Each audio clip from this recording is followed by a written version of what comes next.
இப்போ arrange marriage பண்ணி வைக்கிற ஃபேமிலிக்கு, பேரண்ட்ஸுக்கு பையன்ட்ட என்னலாம் பார்க்கணுங்கிறத சொல்லிங்கன்னா பெட்டரா கண்டிப்பா. இருக்கும். சரி, இது அரேஞ்சுடு மேரேஜ் சிக்கல் தான்.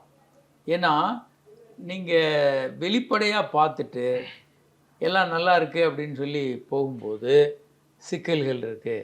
உங்க அவர் வெளிய காட்டக்கூடிய விஷயங்கள தான் நீங்க பார்க்குறீங்க. அவருடைய கேரக்டர் என்ன? அவருக்கு பின்பக்கமா என்ன இருக்கு? எனக்கு தெரியாது. ஹெச்ஐவி பாசிட்டிவான ஆண்கள் கூட பின்னால திருமணம் பண்ணி சிக்கல் வந்தவங்கலாம் இருக்காங்க. எவ்வளோ சிக்கலு. அத அவங்க மறைச்சிருவாங்க. அதே மாரி வேற ஏதாவது பிரச்சனை இருக்கும். மனநோய் இருக்கும். பெண்ண மறைச்சு கல்யாணம் பண்ணி வச்சுருவாங்க. இப்படி நெறைய சிக்கல்கள் இருக்கு. அப்போ அரேஞ்ச்டு மேரேஜ்ல இது தெரியும். இது காதல் திருமணங்கள்ல இந்த மாரி தெரியறதுக்கான வாய்ப்புகள் குறைவு. இவங்க 2 பேருமே பலவேறு விஷயங்கள பார்க்கணும். பொதுவா பழகி கொஞ்சம் தெரிந்து கொண்டு நடக்கிற காதல் திருமணங்கள் பெட்டரானவை. அரேஞ்ச்டு மேரேஜ விட. அப்படி அரேஞ்ச்டு மேரேஜ்னா, இன்னும் கொஞ்சம் பார்த்து பழகி, கொஞ்சம் தெரிந்துகிட்டு திருமணம் பண்றது தான் நல்லது.